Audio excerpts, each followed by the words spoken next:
Hi, this is Cindy from Vintage to New. I'm getting ready to bind a quilt, and as you can see, I've already joined together several strips end to end. And if you don't know how to do that correctly, go back to my video on joining fabric strips, and it's very detailed right there. I have joined 2.5-inch strips together. I have folded them in half with the wrong sides together so that the right side is out. And at the very beginning, over here, I took the end and folded it up so that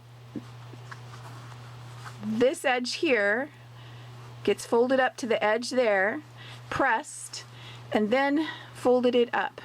So what I'm doing is forming a nice little pocket, and you'll see why in a little bit. Okay, so now I've attached the binding to the side of my quilt about 1/4 of the way up one side, and you can notice the pocket is right here. The tip is up here, the pocket, but start sewing about 6 inches down from the top, and then you're gonna sew down the side. I use about a 3/8 inch seam, and I've already started that.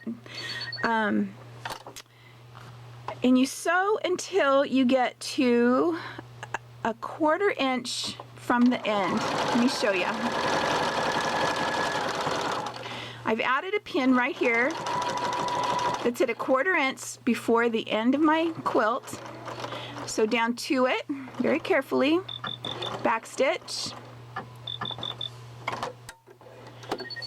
Okay, and as you can see, there's still 1/4 inch here. Now, here's where the tricky part comes in, but again, once you get this, you'll have it forever. Pull your quilt's binding to the side, okay, and you'll notice that my quilt and my quilt binding are exactly lined up. This has made a nice 45-degree angle right there, and I like to put a pin in to hold that out of the way of wherever I'm going to be sewing, because I'm going to leave it in. Then take your quilt binding and bring it back. Line it up exactly across the bottom. Okay, so it's exactly at the bottom and it's exactly on the side. The fold is right here on this side. And again, I like to put a pin right there to hold that. All right, then I turn my quilt. I start right here on the edge.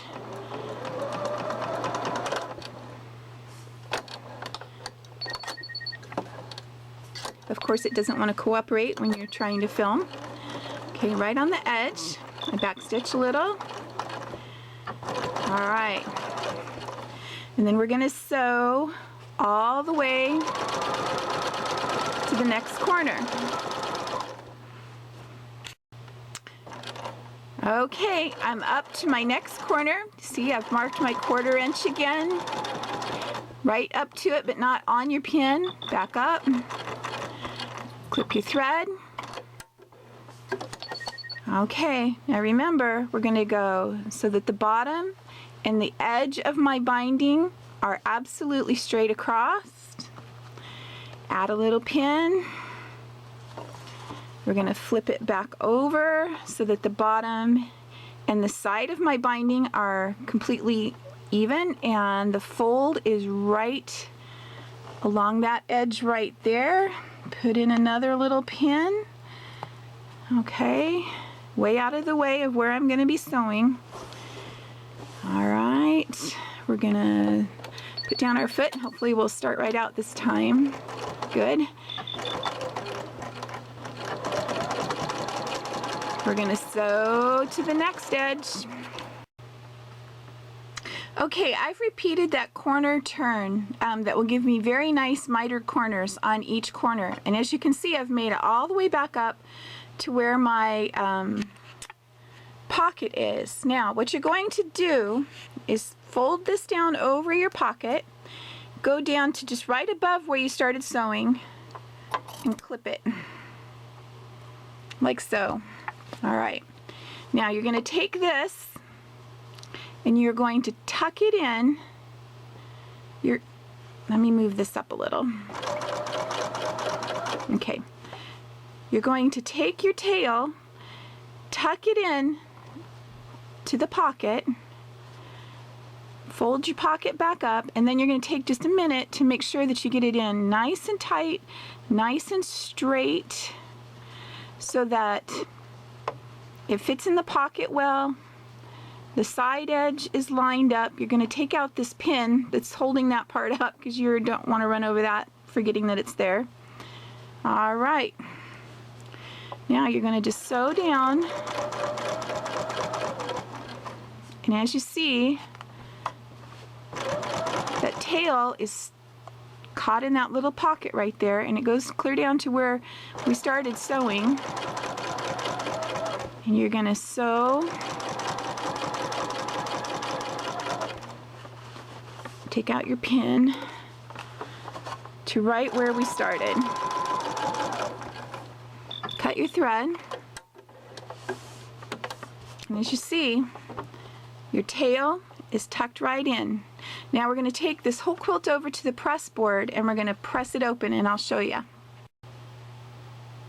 Okay, as you can see, I've taken it over and I have pressed with my iron the binding so that it goes back up over itself like this all the way around the quilt. You can see I pressed it all the way. I want to show you what your little pocket looks like. So here's the pocket on the inside where we sewed it. You can see that it's still tucked in nice and neat, pressed out very nice. When you fold it up like this, you have a nice little edge right here. So what we're going to do to attach the rest of the binding, okay, you can see where I sewed using my red thread right there. I'm going to take this binding and I'm going to come up and just barely go over where I sewed so that it's covered up. I'm going to give it a little pin. All right, so then I'm going to put it in my machine and I'm going to start and just sew it down. Now, some of you are saying, wait a minute, I thought you're supposed to hand baste on your binding. Some people do. If you're going to hand baste your binding, instead of starting sewing on the back, start sewing on the front, turn it to the back. Everything else would stay the same. My preference is to machine sew on your binding. I make a lot of baby quilts that are going to be washed a lot, and I just think that it is more secure, and it's not just going to come, it's just more secure to machine sew it than hand sew it. So that's my reasoning for hand stitching for machine sewing, and it's just a lot quicker and easier. So let me get it in the machine so you can see how it looks. Okay, so it's in my machine. Now, there's lots of ways you can do this. My preference is to use my little needle mover and move it over so that I'm going to be catching just the very edge of the binding. Now, you can move your foot over and sew that way, but by moving your needle over, if you have that option, you can keep your quilt here, lining it up along the edge, and have that needle moved over so that you can sew along the edge a little easier. So you just sew. Try to keep your seam as straight as you can. Keep your binding nice and straight. Some people use a blind hem foot when they do this, and that's kind of helpful.